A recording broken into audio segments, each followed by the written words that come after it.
با مهمترین خبر و گزارش های روز برنامه اطلاعاتی پیغام از تلویزیون سیمای شهری پنجکент منظورتان است. السلام علیکم. در استودیو با شما مهندس اتموی و وایس ملچون خلوف می باشین. اینک در برنامه ما تماشا کنید. در اجلاس ششم غیر نوبتی مجلس وکیلان خلق شهری پنجکент دعوت ششم یک سلسله مسائل مبرم مورد بررسی و تصدیق وکیلان قرار گرفت. گزارش عباس همراهزاده، اسماعیل جان خلوف و زربنی نعمت‌الله در همین باره آماده شده است.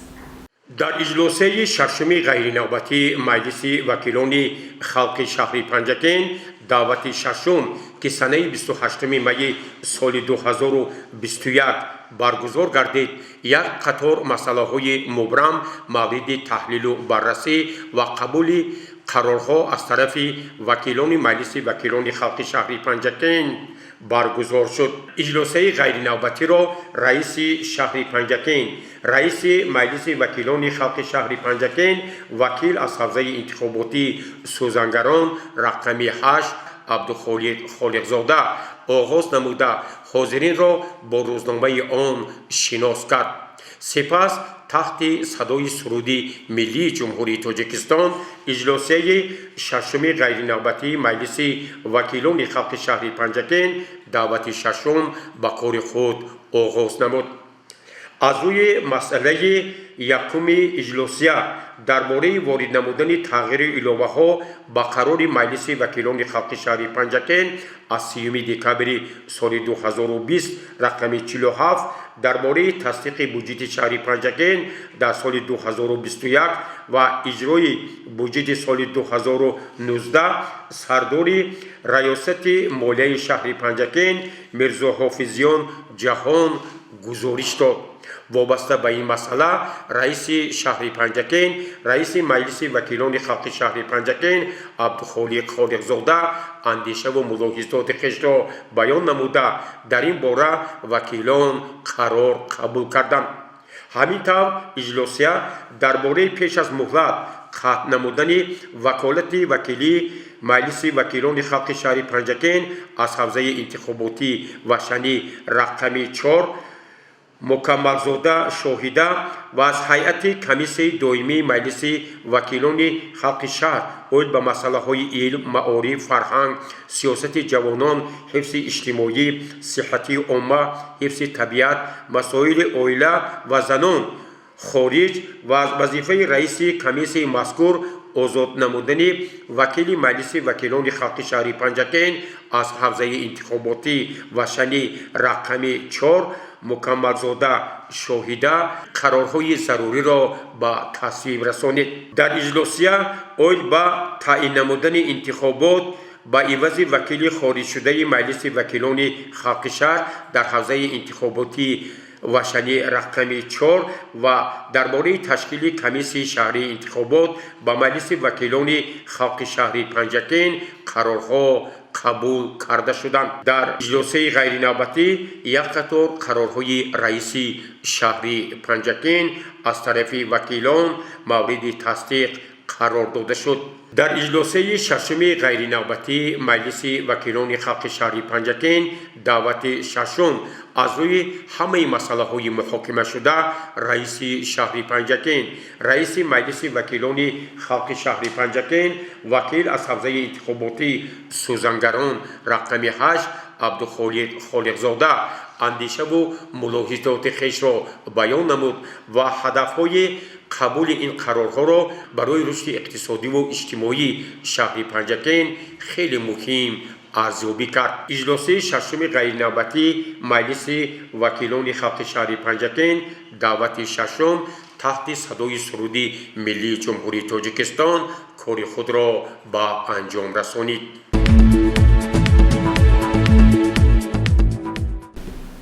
همساله سنه 28 مای روز سرحدبانان تجلیل می‌گردد. گزارش دیگری برنامه اطلاعاتی پیغام از قسم نظامی 0203 قشن‌های سرحدی کمیته دولتی امنیت ملی علاقمند به همین موضوع آماده شده است. قسم نظامی 0203 قشن‌های سرحدی کمیته دولتی امنیت ملی 27 سالگرد تشکیلیابی این نهاد قدرتی را با روی ادانه و آمادگی خوب تیاری استقبال گرفت. با این مناسبت اینجا جامعه تنتنوی دایر گردید. ایزو آجو بابای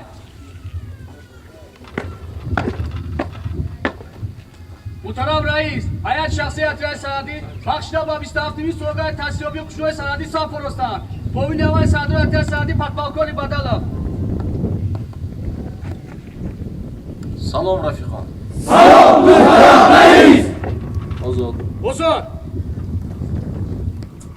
در جمع رئیس شهر عبدالخالق خالقزاده افسران و عسکران قسم نظامی را بورود سرحدبانان صمیمانه شادباش گفته برای خدمت صافدلانه ننگ و ناموس بلند وطن و وطنداری، حفظ هر وجب خاک مقدس سرحد و جانبازی مردانگیشان از نام مقامات اجرایی محلی حاکمیت دولت شهر عرض سپاس نمود و اظهار باوری کرد که اینجا منبت هم سرحد وطن را با زیرکی و مسئولیت بلند وطن و وطنداری در نزد سرفرمانده عالی قوای مسلح جمهوری تاجیکستان گنرال ارتش محترم امام رحمان حفظ خواهند کرد.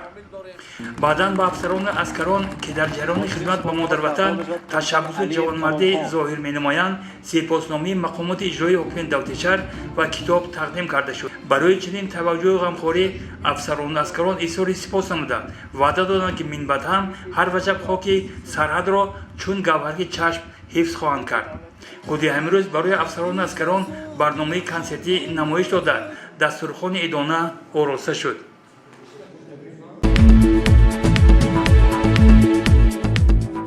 ادامه برنامه تیراتی پیغام در دایره نقشه چاره‌بینی‌های مقامات اجرایی حاکمیت دولتی شهر پنجکент گروه مهمانان ادیبان و اشتراکچیان جشن 80 سالگی شاعری زنده‌یاد لایق شیرالی از پایگاه باستانشناسی سرازم بازدید به عمل آوردند. گزارش فیروزه عادلیزاده، زربانی نعمت‌الله و خیام جوراєв این موضوع را ادامه می‌دهد. آرمانت شد قرین هر دل بس که در دل داری ارمان سخن. طبق نقشه چاره‌بینی‌های مقامات اجرایی محلی حاکمیت دولتی شهر پنجکент پس از تنتنه‌های ادانه در نزد بنای کاخ لایق مهمانان و اشتراکچیان جشن 80 سالگی استاد زنده‌یاد لایق شیرالی با پایگاه باستانشناسی سرازم تشریف آوردند. مهمانان را ضمن بازدید از این پایگاه رئیس شهر پنجکент عبدالخالق خالقزاده همراهی کرد. نامزد علم‌های تاریخ عبدالرؤوف رزاقوف مهمانان را در پایگاه باستانشناسی سرازم سیر آثارخوانوی داد. مهمانان با آثارخانه پایگاه مذکور از اکسپوزیسی تالارهای نمایشی آثارخانه از نزدیک آشنا شدند. سرازم یادگاری میراث عمومی جهانی یونسکو بوده آغاز شهرآفرینی تاجیکان است. آن در خود رابطه‌های گوناگون فرهنگی و مناسبت مردم زمان انیالیت را تجسم کرده است. رئیس شهر پنجکент عبدالخالق خالقزاده با افتخار از این موضع تاریخی مرکز تشکل تمدن کشاورزی، هنرمندی و شهرسازی تاجیکان و مهمانان اظهار اندیشه نمود. سپس برای اتفاق نویسندگان نظام قاسم یک گروه ادیبان و روزنامه‌نگاران، شاعران جوان، هنرمندان تحفه‌های ارزنده مقامات اجرایی محلی حاکمیت دولتی شهر پنجکент تقدیم گردیدند. مهمانان از این استقبال گرم و صمیمی قناعتمند گردیده عرض سپاس خود را برای رئیس شهر پنجکент عبدالخالق خالقزاده بیان داشتند. بازدید از سرازم باستان از طرف مهمانان انجام بخش تنتنه‌های ادانه بخشیده به 80 سالگی شاعر شهیر لایق شیرالی گردیدند. گزارش فیروزه عادلیزاده، زربانی نعمت‌الله، خیام جوراєв از پایگاه باستانشناسی سرازم.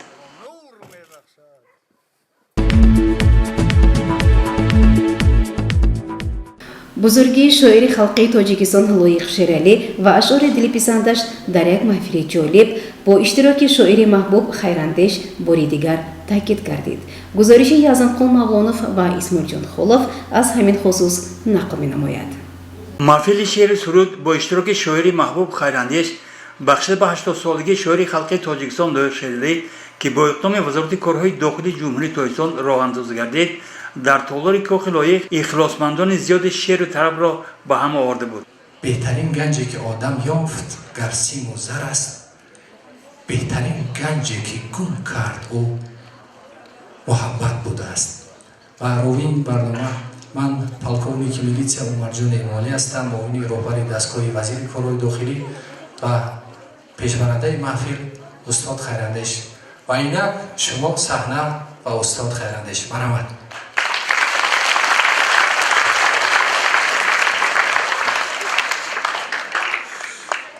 به نام آنکه سخن آفرید و اندیشه،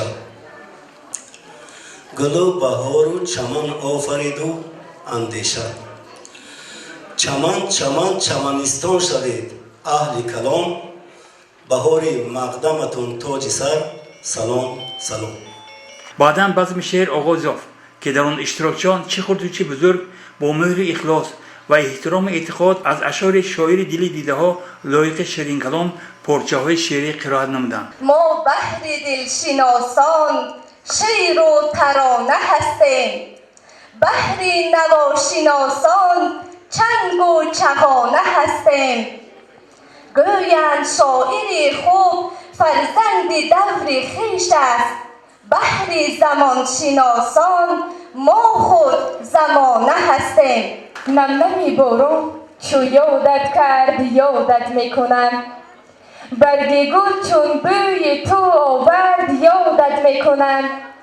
درد عشقت مرد بود و قسمتم نامرد بود، من به قصد قسمت نامرد یادت میکنم.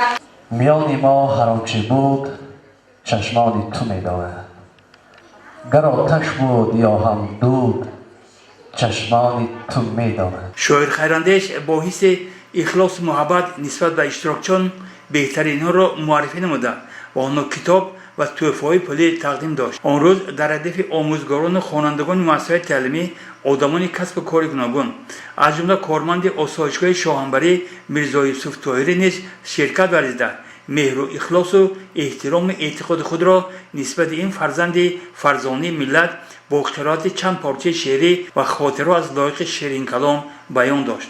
از خاک نشانپور صدا آید باز، فریاد دل از هر دو سرا آید باز. ای خیمه آسمان 200 پاره شوی، خیام به خیمت کجا آید باز. محفل شعر سرود را با اشتراک شاعر خیراندیش بخشیده به 80 سالگی شاعری خلق تاجیکستان لایق شعری بخش سرود موسیقی حسنی انجام بخشید.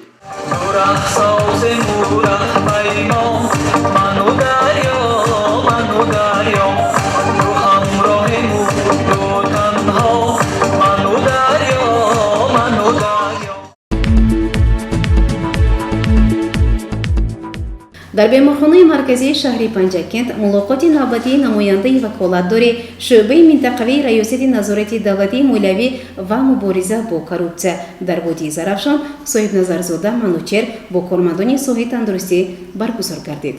گزارش عباس همراهزاده و نیک محمد میرجانوف در این باره آماده است.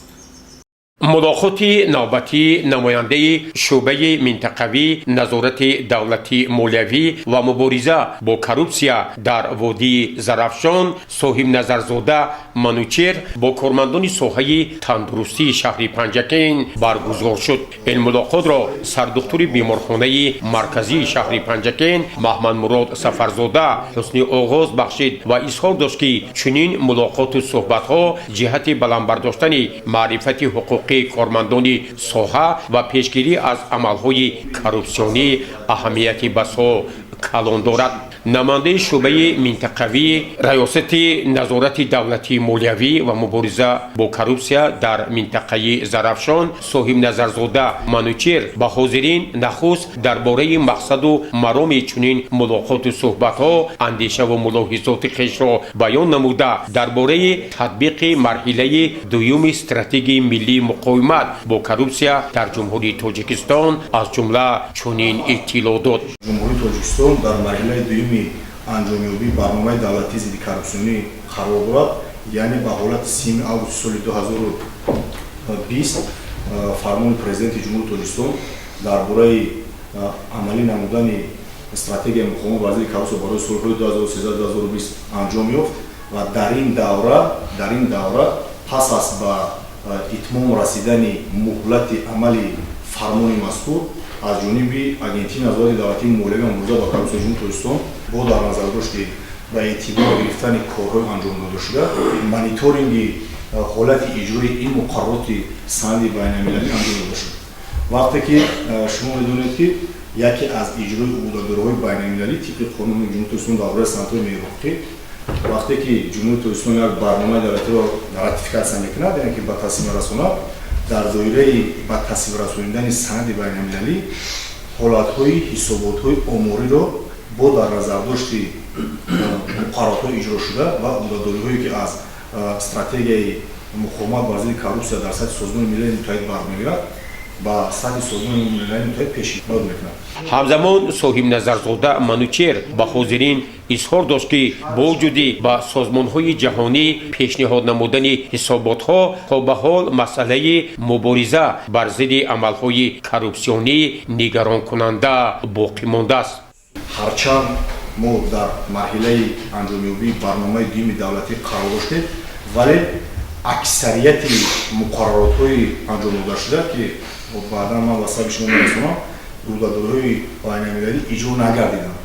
یعنی این حالتی نگرانی کننده در سطح سازمان ملل متحد است. شما می‌دونید که امروز در قطار دیگر جنایت‌هایی که خصوصیت بین‌المللی دارند و خصوصیت مثلا وزنینی کاتگوری جنایتی دارند از قبیل جنایت‌هایی که با گردش غیرقانونی مواد مخدر وابسته هستند یا که جنایت‌های ترانسملی جنایت‌هایی که مثلا با تروریسم اکستریمیسم بین‌المللی وابسته هستند همین کاتگوری جنایت‌های کورپسیونی امروز با گروهی همین جنایت‌های وزین اطلاق شدند زیرا همه وقت با اقتصادیات و مثلا پایه اساسی ستونی دولتداری تاثیر می‌رساند.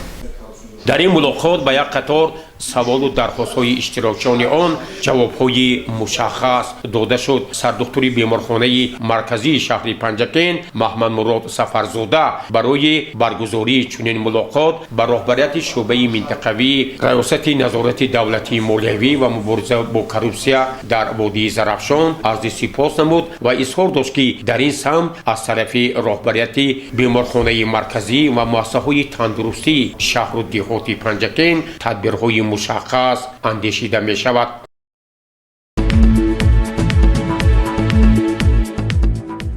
برنامه را ادامه میدیم. کنفرانس علمی ادبی بخشیده به دستاوردهای صلح استقلالیت در مؤسسه تحصیلاتی میانه عمومی رقم 1 برگزار گردید. به ادامه موضوع توجه نمایید. طول 13 ساله است که تاجیکستان چون دولتی صاحب استقلال سوی پیشرفت ترقیات قدم‌های استوار می‌گذارد. هرچند که این مدت نه اونقدر زیاد باشد ولی کشور محبوبمان توانست به دستاوردهای زیاد نائل گردد. از جمله سطح زندگی مردم بهتر گشت. در ساحه‌های معارف و علم، تندرستی، اقتصادیات و اجتماعیات، فرهنگی و سیاسی نتیجه‌های نظر است به مشاهده رسید. در هر شهر و نواحی جماعت و دهات مکتب و باغچه‌های زمانوی بنیاد گردیدند. بیمارخانه‌ها با تجهیزات معاصر مجهزانیده شده به استفاده داده شدند. آثارخانه و باغ‌های زیاد فراغت فرهنگی برای جهانبینی و استراحت خوش شهروندان کشاده شدند.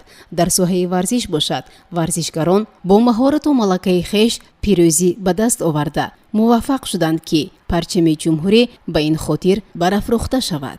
برای پیشرفتن ساحه اقتصادیات و با کار دائمی تأمین بودن اهالی ده‌ها کارخانه‌های خرد و بزرگ به فعالیت شروع کردند. این دستاوردها باری دیگر دلیل است که ساکنان جمهوری از جمله شهری باسانی پنجکند برای سزاوار پیشواز گرفتن 30 سالگی استقلال دولتی جمهوری تاجیکستان از تلاش دارند.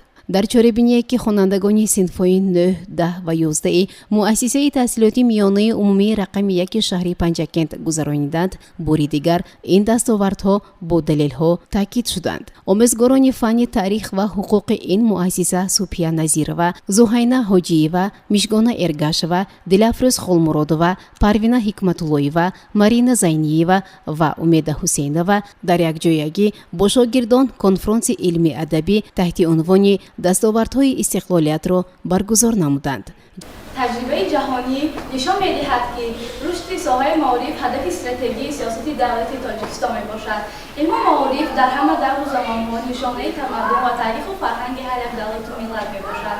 در سخنرانی‌های پرزیدنت جمهوری тоҷикистон эмомалӣ раҳмон дар яке аз мулоқот бо намояндагони ҷавонони мамлакат 21 майи соли 2005 махсус қайд карда шудааст ки рушди соҳаи маориф ҳадафи стратегии ҷумҳурии тоҷикистон мебошад. самти асоситарини рушди соҳаи маориф аз нигоҳ доштани фазои ягонаи таълим ва ба ҳамаи аҳолӣ дастрас гардонидани таҳсилот мебошад. баъдан талабагон аз дастовардҳои бузурги тоҷикистон дар солҳои истиқлолият бо забонҳои тоҷикӣ ва русӣ сухан гуфтанд. мо ҷавонон якдину бахтоварем, баҳри ободии кишвар ёварем. меҳрини мо ваҳҷи зебо ин замон, сулҳу ваҳдатро зи ҷон мепарварем. дар давоми он ки раҳмон сарвар аст, тоҷикистон ҳамчун нуру гавҳар аст. ҷовидон буд раҳбари оли мақом, аз ҳама олитарину беҳтар аст. мо ҷавонон ҳамчун насли тоҷвар, аз насими сулҳ гашта баҳравар. чун бигӯям якдили созандаем, мешавем машҳур чун дуру гӯҳар. хондани сурудҳо, намоиши саҳнача ва рақси духтарон конфронси илми адабиро боз ҳам хотирмон гардонид. дар чорабине ки ба муносибати 30-солагии истиқлолияти кишвар гузаронида шуд, намояндаи шӯъбаи маорифи шаҳри Панҷакент Саудат Мирзоева иштирок дошт ва сухан гуфт. бояд тазаккур дод ки чунин чорабиниҳо метавонанд омили хеле муҳим бошанд дар самти ғанӣ сохтани дониши толибилмон оид ба дастовардҳои кишвар дар 30 соли истиқлолият.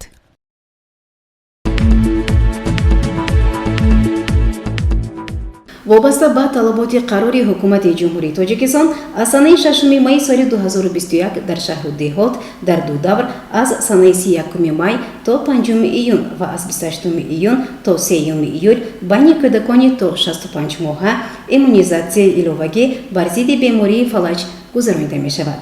мусоҳибаи мо алоқаманд ба ҳамин мавзӯъ пешкаш мекардад. таваҷҷӯҳ намоед. ман директори муассисаи давлатии маркази мурофиқатӣ шаҳри Панҷакент Ҳакимов Хусамурод Бобоевич. бемории фалаҷ ин бемории сироятӣ буда тез паҳншаванда мебошад. барангезандаи он вирусҳо мебошанд ки ба карахшавии дастпойҳо яъне фалаҷшавии узвҳои инсон оварда мерасонанд. фалаҷ бемории сироятӣ ниҳоят вазбин аст, зеро баъд аз гирифторшавӣ ба ин беморӣ табобати махсуси худро надорад. шахсоне ки гирифтори бемории фалаҷ мешаванд, инҳо якумра ба ин беморӣ мемонанд ва маъюб мешаванд. оқибатҳои он то ба фавт оварда мерасонад. дар ҳолате мешавад ки фалаҷҳо қисман сабук ва қисман бенишона мегузаранд. оғози пайдошавии фалаҷшавӣ мо муайян карда наметавонем. аз ин лиҳоз хатари паҳншавии ӯ беҳад зиёд аст. беморӣ аз се тип иборат аст ки типи 1, 2 ва 3 мебошад. дар ҷумҳурии ҳамсарҳати мо ҳозир айни ҳол гардиши вируси типи 2 рафта истодааст ва ҳукумати ҷумҳурии Тоҷикистон якҷоя бо ташкилоти умумиҷаҳонии тандурустӣ тасмим гирифтанд ки тамоми кӯдакони синни соли аз 1 январи соли 2016 то 31 майи соли 2021 бар зидди бемории фалаҷ бо ваксини NOPV2 ки ба тариқи даҳон чаконида мешавад гузаронанд. ин маърака ду марҳиларо дар бар мегирад. марҳилаи дуюм аллакай моҳи июн гузаронида мешавад ва дар ин марҳила боз айнан ҳамин кӯдакони ҳамин синну сол ва таваллуди моҳи июни 2021ро дар бар мегирад. айни ҳол дар шаҳри деҳоти Панҷакент зиёда аз 41,000 кӯдаконе ки бояд ба иммунизатсия фаро гирифта шаванд вуҷуд дорад. рӯзҳои иммунизатсияи иловагӣ аз санаи 31 майи соли 2021 дар давоми 6 рӯз баргузор мегардад. ҷойҳое ки ниёзмандонро ба иммунизатсия фаро мегиранд ин тамоми нуқтаҳои тиббии шаҳри деҳоти Панҷакент ва боғчаву мактабҳо вобаста карда шудааст. мо аз тамоми падару модарон хоҳиш менамудем ки дар ин маърака фаъол бошанд, кӯдакони худро саривақт ба нуқтаҳои муайян гардида ҳозир намоянд ва ваксинатсияро қабул намоянд. зеро ки танҳо ваксинатсия метавонад кӯдакони моро, ҷомеаи моро аз ин беморҳои сироятӣ наҷот диҳад.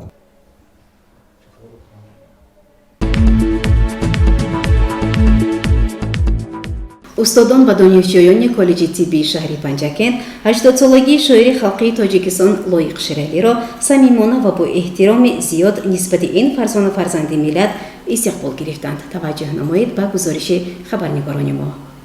لایق شیرالی یکی از شاعران است که کوشیده است تمام راه‌ها و وسیله‌های تصویر را از تصویر واقعی تا تصویرهای عارفانه و عاشقانه به کار برد. از رویدادهای خرد و بزرگ حالت و لحظه‌های مختلف را در قالب شعر نو، غزل، دوبیتی، ترانه درآورد. همین جانکنی و خودفدایی‌ها بود که ادیب را محبوب همگان گردانیده و بهر پاس خاطر شاعر جشن 80 سالگی او در سطح بلند تجلیل گردید. وابسته به این در کاخ لایق شهر پنجکند از جانب آموزگاران و دانشجویان کالج طبی شهر چاره‌بینی باشکوه دایر گردید. در همایش فرهنگی دیرکتور مؤسسه محبت صابر و سخنرانی نموده یادی از بزرگی شاعر نموده و ابراز داشت که بزرگی شاعر خلق تاجیکستان لایق شیرالی را در صدها کتاب تجسم نماییم هم این قطره از بحری بزرگ خواهد بود. اینچنین دانشجویان کالج طبی درباره حیات و فعالیت شاعر سخن گفته و از اشعار او شعرها قرائت نمودند. مادران تا حال می پایند و راهی اسکران، آخری امید این امیدواران زنده باد.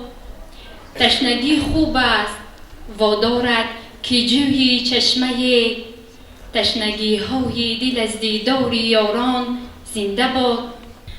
دل من نیست چو آبی که به هر جای دود، دل من نیست نسیمی که به هر سوی دود، نه چو آواره به هر جا به تکاپوی دود. لیک چون حسن تو را دید بیرفت از پی تو، بچگیم بی کس و تنها گذشت، با درا با خوشه چینی ها گذشت. دامنش از خوشه پور از دامنی صحرا گذشت. همزمان بهر بالیده خاطری حاضرین سرودها سراییده و رقص زیبای نیز اجرا نمودند. واقعا چاره‌بینی در سطح بلند برگزار گردید و باری دیگر ثابت نمود که شاعر با تمام توانایی و هنری که در شعر و شاعری داشت زنگوله بیداری و هوشیاری میزد و مردم پاشخورده وطن پاره پاره‌اش را به وحدت، به یکپارچگی و یگانگی، به انصاف و عدالت، به رحم و شفقت نسبت به یکدیگر دعوت می نمود. با افتخار باید اظهار نمود که لایق مثل پیشینه از دوست داشته ترین شاعران معاصر تاجیک و شعرش از پرخواننده ترین آثار ادبی به شمار می رود. گزارش مرتبه رحمان و برای برنامه اطلاعاتی پیغام.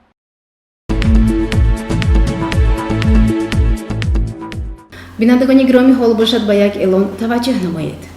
مطابق نقشه چاره‌بینی‌های مقصدناک با نام شرطی نظارت در دوره از 25 مای تا سنه 3 ایونی سال 2021 در قلمرو جمهوری تاجیکستان عملیات معاینه تکنیکی تشکیل و گذرانیده شود.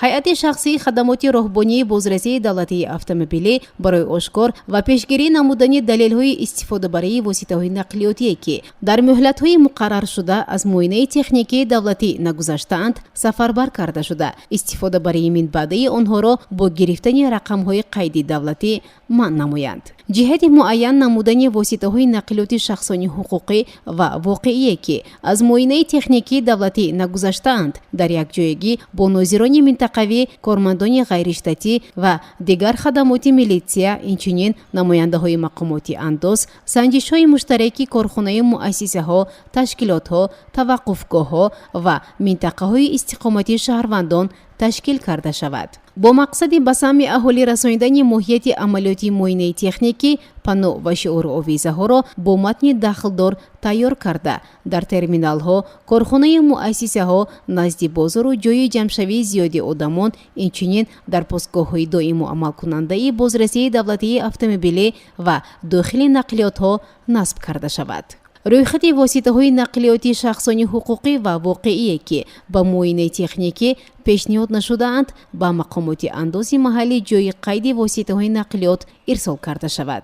وزارت کارهای داخلی جمهوری تاجیکستان.